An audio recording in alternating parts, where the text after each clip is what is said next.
Capítulo 10. Don Ernesto Firone estaba cortando margaritas y las entremezclaba con alverjillas para armar un ramo. Le gustaba adornar su pequeño comedor, en especial cuando limpiaba de vez en cuando. El anciano contaba para su sustento con una jubilación medianamente magra. Su soledad en la vivienda, tan retirada de lo urbano, se debía a que siempre había deseado vivir en el ostracismo. Convencido de que el silencio de la montaña le entregaría la ansiada paz, su hijo Dante, de 44 años, propietario de varias tiendas de electrodomésticos en un shopping y en el centro de la ciudad, le aseguraba que la paz la encontraría en su interior sin necesidad de aislarse. Sin embargo, el viejo hacía caso omiso a sus comentarios. De todos modos, Dante visitaba regularmente a su anciano padre. Llegaba últimamente en su Renault Fluence, pero esporádicamente solía cambiar sus modelos. En ocasiones le llevaba algunas delicateces, ropa y el dinero de la jubilación, haciéndose él cargo de los cobros y pago de los servicios. Le había obsequiado un teléfono móvil para que el anciano lo llamara según cualquier necesidad, mas don Ernesto no lo usaba jamás. Aseguraba que ese aparato era de los demonios. Como todo lo nuevo en tecnología, no se adaptaba y afirmaba que era la perdición del hombre en estos los últimos tiempos. Le acompañaba un perro mestizo color caramelo al que llamaba Tino, descendiente de algún cocker, quien lo seguía en cada paso que el anciano deseara realizar. El hijo detestaba a Tino y el can le gruñía siempre que se acercaba al padre.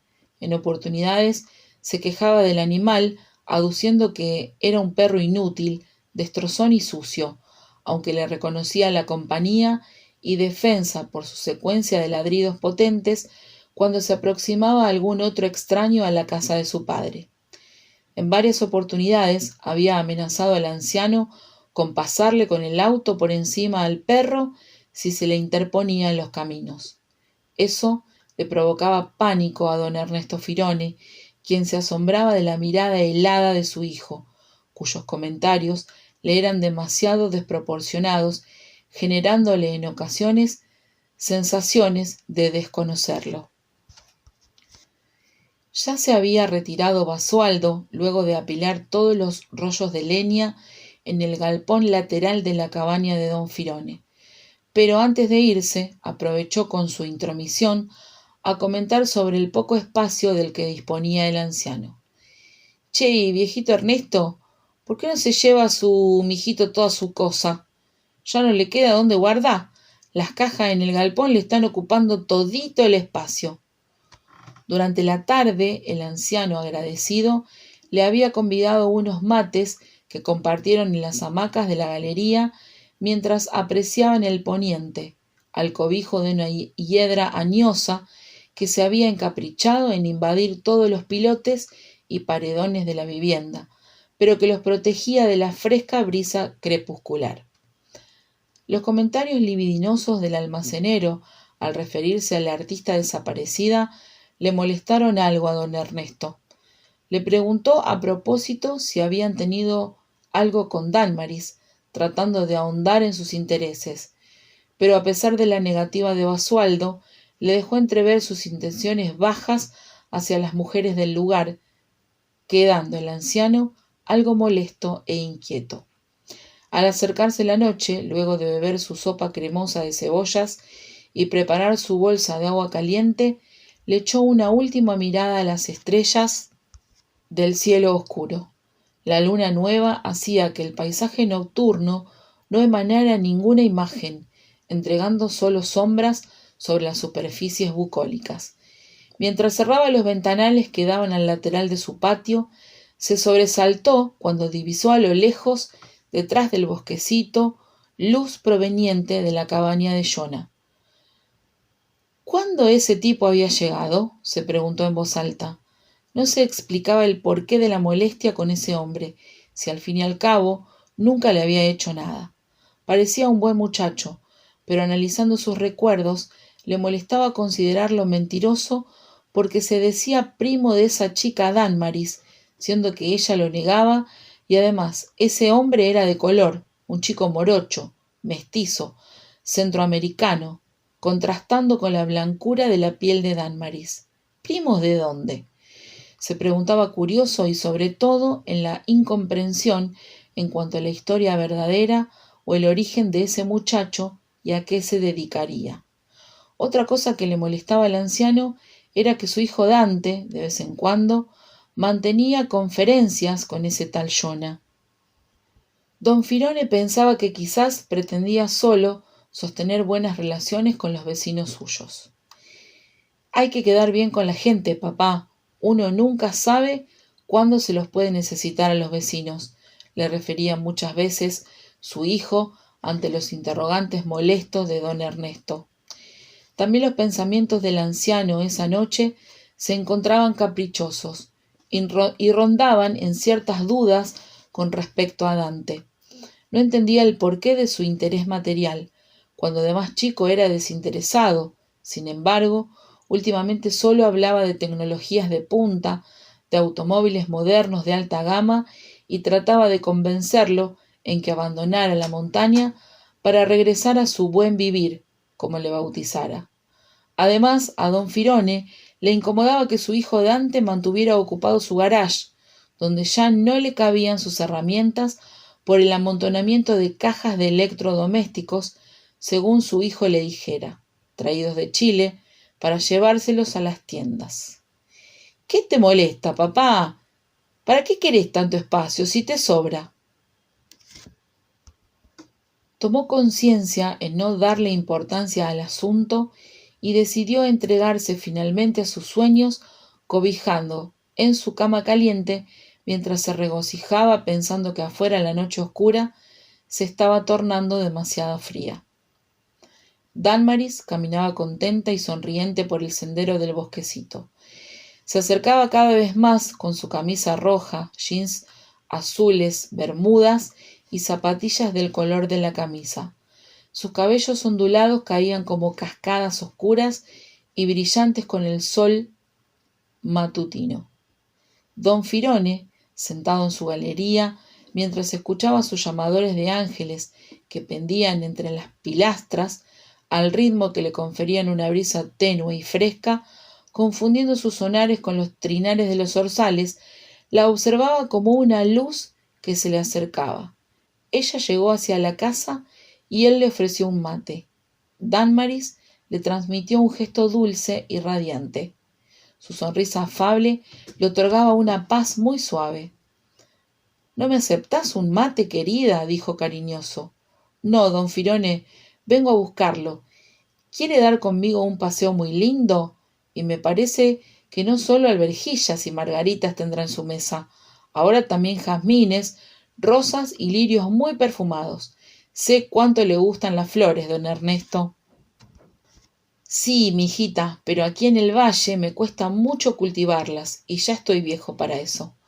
No, no lo crea. Ahora lo vengo a buscar y si usted desea, lo llevaré donde hay muchas de esas flores y mientras yo pinto mis telas, usted cuidará esos jardines y encontrará la paz que tanto está deseando. No, mijita, por más que esté en esta montaña, la paz no la encuentro. Siento no haber sido un buen padre para mi hijo. No supe transmitirle más valores.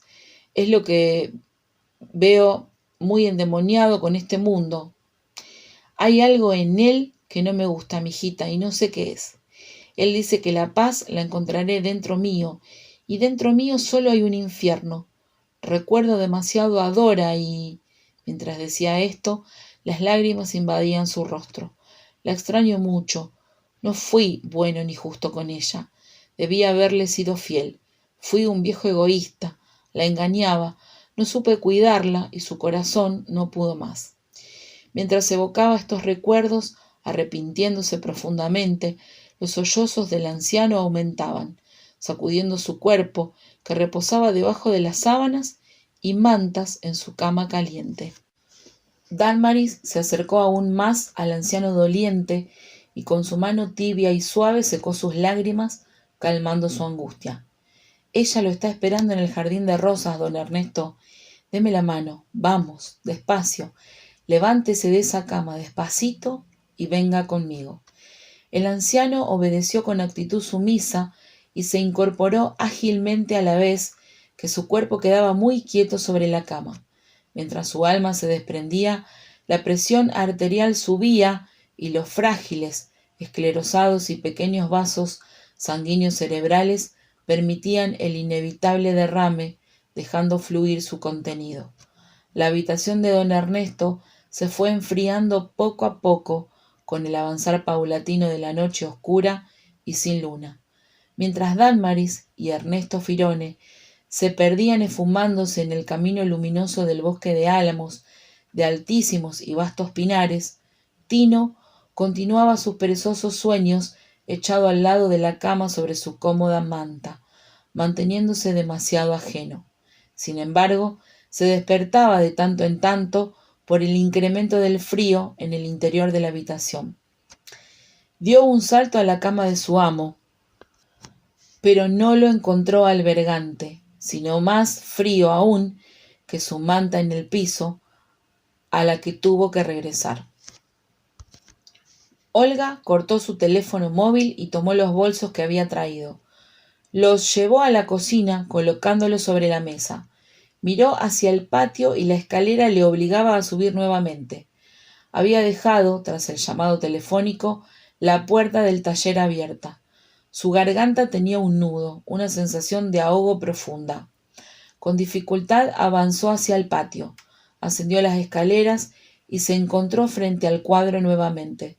Cerró los ojos para abrirlos y mirar algo diferente a lo que había interpretado rato atrás. Pero la noche sin luna no le permitía apreciar ya imágenes. La luz de la calle que ingresaba por el ventanal era demasiado tenue. Sin embargo, la imagen de la mujer plasmada en la tela la miraba con su silueta muy definida desde el caballete.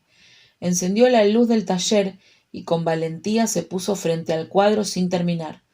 La figura femenina plasmada allí se trataba de una mujer con blusa roja, sucia de tierra y rostro algo manchado y rastros de sangre, los cabellos con polvo, y sentada junto a una mesa le miraba suplicante, pero como tratando de comunicarse, mientras de fondo el bosque abigarrado enmarcaba la estampa.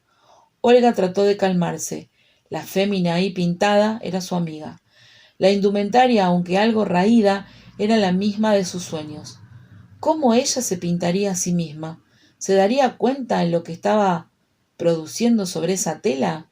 ¿En qué estaría pensando Dálmaris cuando pinceló esos trazos cruentos, aterrantes, trágicos?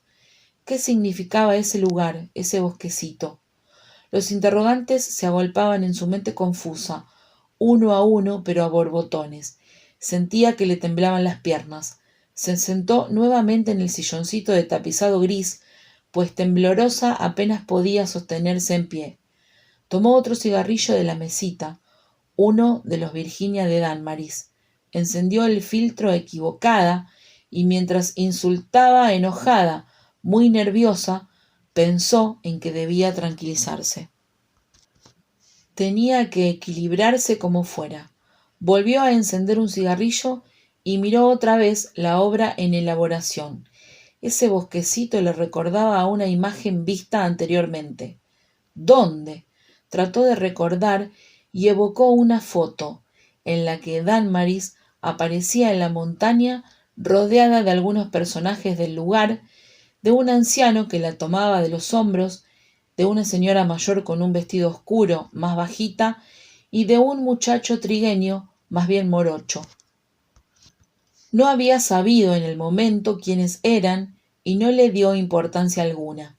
De todos modos, pensó, iba a buscar entre las cosas que había traído de la montaña. Elucubró también en que quizás ese bosquecito fuera el mismo y le diera una pista. Dálmaris con esa ropa, ¿qué significaba? ¿Estaba muerta? ¿Se habría suicidado? Volvió Olga a sentirse acosada por todos sus interrogantes torturantes. Bajó el lienzo que cubría el cuadro, apagó el cigarrillo, tomó el cenicero, apagó la luz, cerró la puerta con llave y se dispuso a bajar. Al llegar a la cocina nuevamente, cerrando antes el grifo del patio, dio 2 vueltas de llave a la puerta balcón y dirigiéndose a la mesada se preparó un tilo. No sentía ganas de comer y ya había adelgazado varios kilos porque esos días los sentía como el transcurrir por un calvario de angustias, de situaciones no resueltas. Lo que más le molestaba era el extraño destino de Damaris, no conocido por ella, una vida de su amiga que se le presentaba sobre un trazado incógnito. Su mente pragmática, calculadora, no tenía espacios para cosas tan poco claras, tan insondables. Decidió tomar el toro por las astas y enfrentó los bolsos. Extrajo de uno de ellos la ropa lavada y planchada en su casa, guardándola en el placar. Consideró que lo que había hecho no entorpecería ninguna labor policial. Tomó el segundo bolso, donde estaban todos los papeles, y esos sí eran importantes. Se sentó junto a la mesa de la cocina y tomó los manojos de documentos poniéndolos encima. Separó las cartas de amor dirigidas a Arnoldo. Puso junto el manojo de cartas de Mokia pertenecientes a la época en la que acababan de fallecer sus padres, pero las cartas de la nativa últimas, las que Damaris había separado junto a los papeles que acreditaban la compra de la casa donde residía Jonah, y el diario personal de su amiga, los apiló en otro sector de la mesa. Abrió nuevamente el bolso y extrajo otro manojo. Este contenía los papeles de la casa de la montaña. Habían boletas pagadas de los servicios y la escritura a nombre de los dos, a nombre de Arnoldo Feldman y Damaris Farinas, situación que había generado inmensa sorpresa a Olga en la casa de la montaña. Quedó mirando estos últimos documentos y consideró que esas cosas no tenían nada que ver con el resto, y que si Damaris había cometido el error de cederle una casa y un auto, ya sea por equivocación o no, a ella eso ya no le incumbía. Pero el engaño hacia ella de decirle que estaban exclusivamente a nombre de Arnoldo no lo comprendía.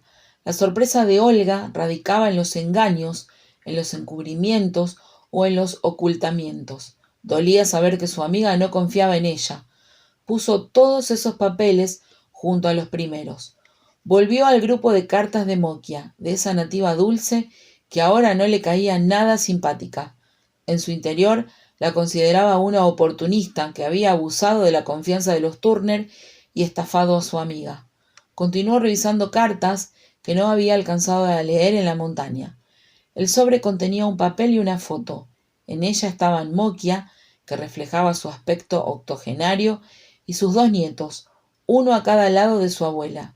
El primero muy sonriente, de piel algo más clara que Mokia, pero de aspecto racial nativo, alto y delgado, y el otro algo más bajo, de aspecto más serio, pareciendo algo mayor.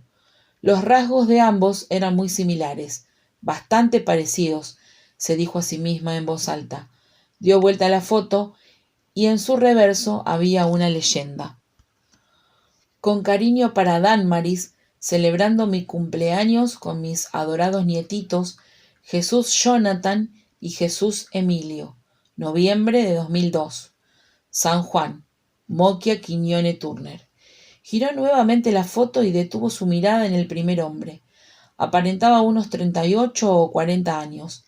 Le parecía conocido. ¡Sí!, exclamó. Ya lo tenía, claro. Ya se había dado cuenta dónde había visto antes a ese hombre. Que si Mokia los había citado en forma ordenada, según su posición en la foto, sería Jesús Jonathan. Lo había visto en alguna otra foto, quizás en la de la montaña con esa gente. Era el mozo de la foto en la montaña.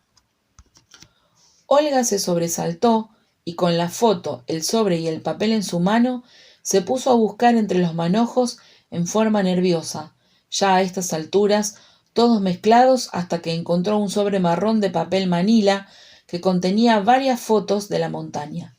Había de la casa, del jardín, del almacén, de Damaris con una anciana, con un anciano, y otra, la que buscaba. Estaban en ella Damaris con la misma anciana, el mismo anciano, pero separados a cada lado de su amiga tomándole el hombro, y en el otro extremo un muchacho casi idéntico al de la foto de Mokia.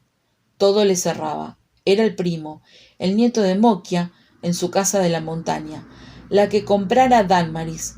Pensó algo molesta y a la vez emocionada. Corrió con la foto.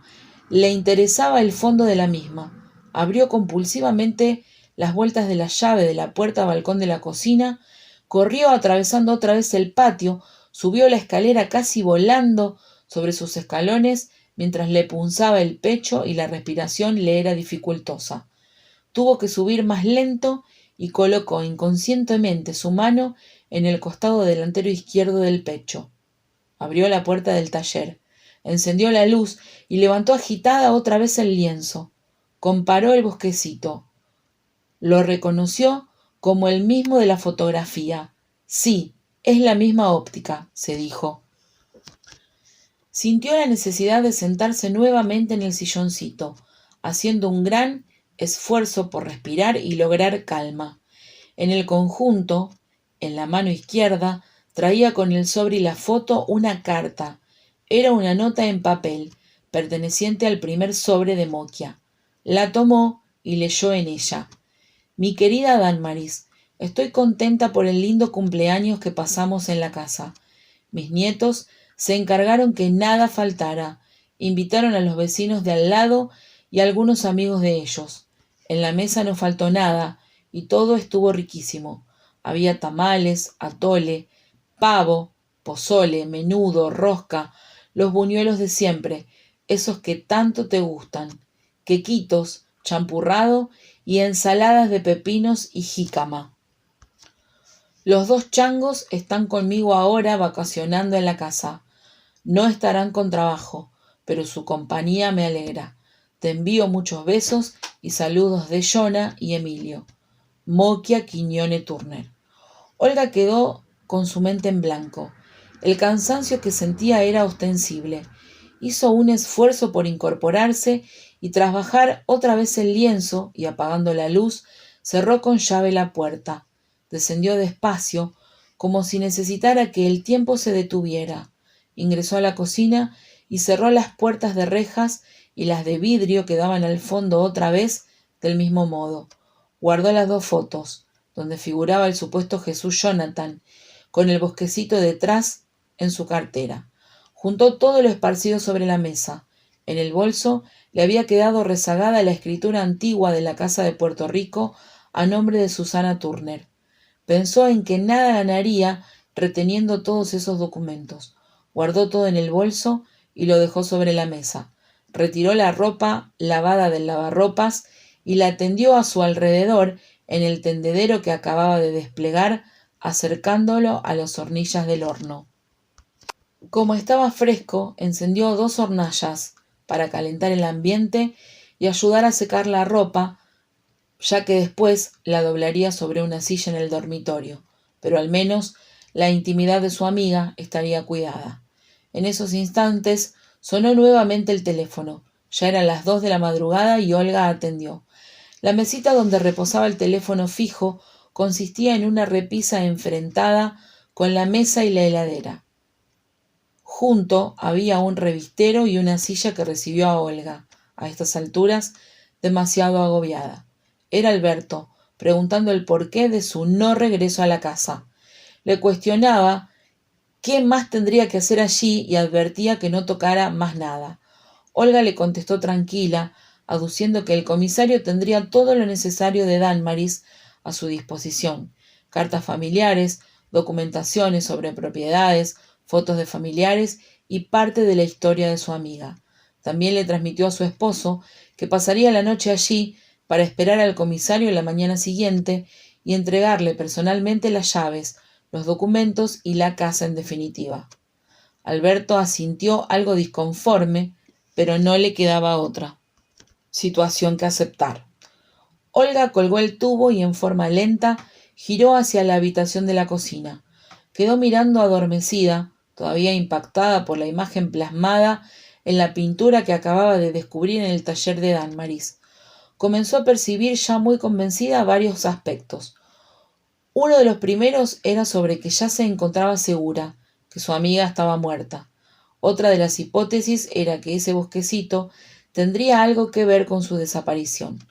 Se reclinó suspirando muy profundamente y elaborando el por qué ella tendría que deducir la causa de la desaparición de su amiga, si ya estaba la policía en el medio. ¿Por qué se preocupaba tanto sobre las cosas de Damaris? Ya no tenía ningún sentido. De pronto recordó el sueño con ella, donde ésta le instaba a buscar justicia, pero se levantó de hombros mientras pensaba que era solo un sueño, solo una de las tantas pesadillas con su amiga.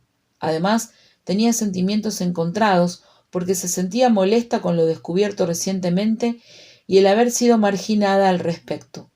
Por otra parte, su amiga era más querida que su propia hermana y pensó que quizás algún motivo íntimo tendría para los ocultamientos. No podía alejar los pensamientos de semejantes situaciones y comenzó a recorrer con la mirada todo el ambiente de la cocina. Fue escudriñando amoblamientos de cedro en bajomesadas y alacenas, decorados con pirograbados originales realizados por la artista, adornos artesanales por doquier, cortinas coloridas en las ventanas y puertas balcón que daban al patio, relojes de pared, la mesa con sus sillitas vienesas que ella misma había patinado. Todo era muy bello, muy acogedor, todo hablaba de ella, todo era parte de ella. Sin embargo, Damaris no estaba. Damaris no existía, no vendría nunca más. Las lágrimas primero rodaron calientes por las mejillas, pero pronto se encontró envuelta en un llanto encorvando su cuerpo debilitado, llorando con aullidos desesperados, muy tristes, de profunda angustia, de esas angustias que desgarran el alma herida. Llantos provocados por esas pérdidas corrosivas y tan ácidas que socavan parte del espíritu doliente. Todo esto sentía Olga mientras, apoyada sobre la repisa, se contorsionaba con sus espasmos de dolor, ya localizado en el centro de su pecho, en su hombro izquierdo y en su garganta contraído. El llanto fue cediendo lentamente y trató de levantarse de la silla. Se sentía algo mareada y acercándose a la mesada, tomó agua, enjuagó su rostro y mientras lo secaba, vio las plantas a través de la ventana de la cocina, iluminadas apenas por la luz que salía desde el interior. Pudo apreciar que por más que se dispusiera a regarlas durante la tarde, igualmente yacían desmayadas irremediablemente sobre el pasto quemado por el sol, al igual que las enredaderas delicadas de rosas rococó. ¿Qué sentido tenía la vida de esas plantas que Damaris tanto cuidaba, que su amiga tanto apreciaba? Nada material que existiera en esa casa, tan cuidadoso, minuciosamente elegido, puesto y ubicado con tanto amor, tenía objetivo, pues si ella no existía, nada de eso tendría que estar tampoco. ¿Acaso alguien importante, imprescindible para Damaris, cuidaría y con derecho de sus cosas? Estas preguntas alertaron a Olga cada vez más convencida en que el futuro de todo, de las cosas pertenecientes a la casa, la propiedad, las obras de arte, la casa de la montaña, todo, absolutamente todo, carecía de alguna importancia. Tomó conciencia que en realidad nada era relevante, nada material que se poseyera en la vida tenía valor verdadero, salvo lo que se estaría usando por el momento. Si se dejara de usar, ya no interesaría. Nada interesaría en verdad, se dijo a sí misma. Las ganas de llorar se dieron por completo. Se hizo una tacita de té de tilo que extrajo del armario y luego de beberlo recorrió la casa tratando de ordenar todo lo que pareciera fuera de lugar. La vivienda constaba de 2 dormitorios y el de Damaris, cuando había guardado la ropa planchada que había traído, ya estaba en condiciones, pero el otro dormitorio estaba cerrado. Intentó abrirlo sin éxito. Buscó el manojo de llaves que todavía yacía sobre la mesa de la cocina. Eligió una llave acorde con el tipo de cerradura. Finalmente la encontró. Abrió y encendió la luz. se le apareció una habitación algo más pequeña que la principal, muy poco desordenada. Había olor a encierro. Abrió una ventana, herméticamente cerrada, para evitar la sensación de sofoco. Trató de mirar superficialmente y sobre las paredes estaba la bodeguita con las botellas de vino fino que a veces su amiga llevaba para eventos especiales, las salsas que le regalaran ocasionalmente, algunos dulces. Estas cosas no las comía, le provocaban gastritis o le engordaban, dijo en voz alta, sonriendo. Pensó en que nunca había ingresado a esa habitación, o al menos no lo había hecho desde hacía muchos años. Encontró unas revistas, más manojos de cartas, cajas apiladas que Olga removió rápidamente, visualizando en su interior acrílicos, pinturas al óleo, herramientas, estecas, gubias, lamas, en otras cueros, alambres, bronces y una variedad de elementos que ella llamaba útiles para cualquier cosa. Olga pensó que era verdaderamente una pieza de bártulos. Sin embargo, le llamó la atención lo ordenado de ese espacioso lugar. Abrió el amplio placar y en su interior había libros, carpetas con apuntes de la facultad, cajas con cassettes viejos, una computadora casi completa pero antigua, otros gabinetes de PC, parlantes, un mini componente viejo sin uso. Cerró y continuó observando la habitación. Finalmente decidió darle un último vistazo a la otra pared, donde había una biblioteca. En forma saliente se encontraban unas carpetas con grandes ganchos tipo bibliorato. Extrajo la primera y abrió su tapa. Eran fotos de revistas y páginas de libros con detalles del cultivo del cannabis, desde la preparación de la tierra y el ambiente para su producción. Mucho material al respecto, informes completísimos, como para cualquiera que deseara ingresar en esa actividad ilícita. Olga se notó a sí misma con la boca entreabierta. No podía salir de su asombro, porque no le cuadraba el perfil de su amiga con esos informes. ¿Para qué? ¿Qué sentido tenía poseer ese material que de nada le serviría a una mujer como ella? Se preguntó, aumentando aún más su angustia de base. Posteriormente, abrió la otra carpeta y eran fotos, muchísimas fotos. Ahora eran de la montaña. Las fotos estaban dispuestas en folios, eran muy grandes, en anverso y reverso.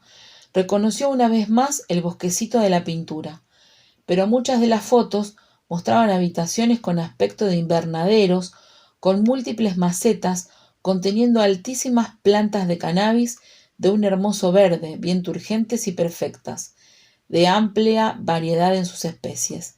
No aparecían personajes en esas imágenes, solo fotos de diferentes plantines y el espacioso invernadero. ¿Quién era el dueño de eso? ¿Damaris compartía esos negociados con su primo?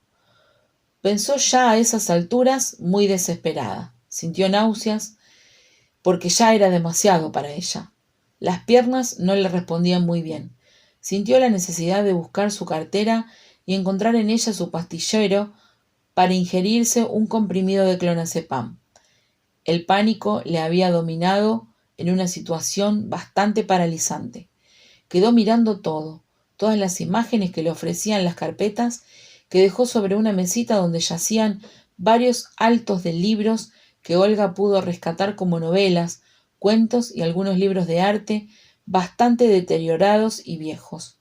Algunos autores los había visto en la casa paterna de Damaris. La mesita dejaba un ángulo libre y apoyó allí esos dos biblioratos. Recorrió el resto de la biblioteca y estaba limpia. Solo dormían allí autores olvidados, libros muy viejos, algunos sin tapas, y poseían bastante tierra, demostrando que no se movían de sus lugares desde hacía bastante tiempo. Cerró las cajas que había abierto y que contenían las pinturas y trató de dejar todo como estaba al ingresar. Se dirigió a la puerta y al apagar la luz dio cuenta en la ventana. Cerró la celosía, los vidrios y cubrió con la cortina. Mientras se movía sentía ser un robot, un sistema automático y no una persona. Cerró la puerta con 2 vueltas de llave. Era inútil. Ya no más, mi querida Dálmaris, ya no más. No te puedo ayudar, no puedo hacer nada por vos, mi querida hermana del alma, dijo en voz alta, mientras daba otra recorrida por la casa, del dormitorio al pasillo, del mismo al comedor, terminando finalmente en la cocina. Sacó el pastillero de su cartera y bebió el poco té de tilo que le quedaba rezagado en la tacita de bordes dorados, hondas y florecitas en su interior. Sentada frente al montículo que provocaba sobre la mesa, la mochila que contenía las fotos, las cartas y documentos, quedó mirando el brillo dorado del oro del esmalte del recipiente. ¿Lo haría por dinero? Ella no necesitaba dinero, no necesitaba nada y además era una persona de integridad moral. Volvió a su cartera, que era lo suficientemente amplia como para alojar las fotos y el diario de Dálmaris. No deseaba entregar ese diario, no deseaba, a su vez, recordar lo último que había leído en él, el recuerdo del intento infiel de su marido, ese arranque atrevido de Alberto que le había hecho mucho daño. Imposible no evocar esas sensaciones dolorosas, pero analizó que pese a su angustia, cansancio, agobio y asombro, esa era una prueba importante de las características rectas en el comportamiento de su amiga. Si había sido capaz de callar esa reacción de Alberto, porque la conocía y sabía que le provocaría mucho dolor, se trataba de una buena persona. ¿Sería entonces capaz de callar lo de la droga para no herirla? ¿Lo habría hecho por temor a perder su amistad? ¿O quizás no deseaba implicarla en algo turbio a ella? Todas esas preguntas, mares de dudas inquietantes, horribles, quemantes, se agolparon juntas en su pecho que sentía acorazado. ¡Basta! ¡Basta, Dálmaris! ¡Basta ya! ¿Por qué todo esto? ¿Por qué has hecho todo esto? ¿Dónde carajo estás? Háblame, por favor, háblame. Gritó aún sentada, pero hacia el espacio vacío de la cocina. El dolor era insoportable. Una sensación angorosa le oprimía demasiado el pecho. Sentía que no podía respirar ni gritar más. Tenía la visión de la mesada que se le diluía como detrás de una cortina de agua. El piso debajo de sus pies se ablandaba como si fuera de barro. La silla ya no la sostenía.